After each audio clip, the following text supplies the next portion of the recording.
مرحبا بكم مشاهدينا الكرام، سعيدة بلقياكم في نشرة الأخبار هاتي، وهذا أبرز عنوانها: وزارة العدل تفاجئ المغاربة. قبل ما نبداو ما تنسوش الإعجاب بالفيديو والاشتراك بالقناة باش توصلوا بجديد أخبارنا المغربية. إليكم التفاصيل. تتجه وزارة العدل لإصدار قانون ينظم مهنة العجول ويسمح لأول مرة بقبول شهادة المرأة في اللفيف العدلي.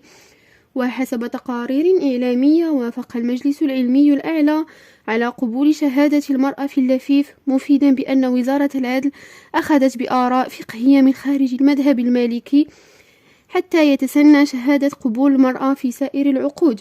وتضمن مشروع القانون الجديد الذي أحالته وزارة العدل على الأمانة العامة للحكومة إجراءات جديدة لتنظيم مهنة العجول، كما اشترط أن لا يقل عدد الشهود اللفيف عن 12 شاهدا ذكور أو إناث أو هما معا، وأن يكونوا بالغين سن الرشد عند أداء الشهادة، وأن يكونوا على علم بما يشهدون به.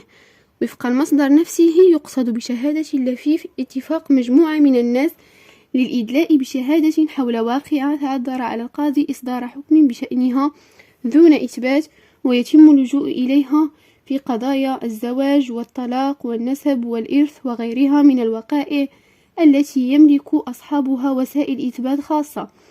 وقد اصطلح علماء المذهب المغاربة والأندلسيين على تسميتها بشهادة اللفيف، ولم يشرط فقهاء المالكي تلقي الشهادة من الذكور وحدهم، مبرزا فيما يتعلق بشهادة المرأة غير العدل في شهادة اللفيف. فيمكن القول بأن جل علماء المذهب المالكي المغاربة خاصة لم يصرحوا بشهود الذكور في شهود اللفيف، لكن ظاهر كلامهم يفيد أنها لا تجوز إلا من الرجال، وهو ما جرى به العمل إلى الآن.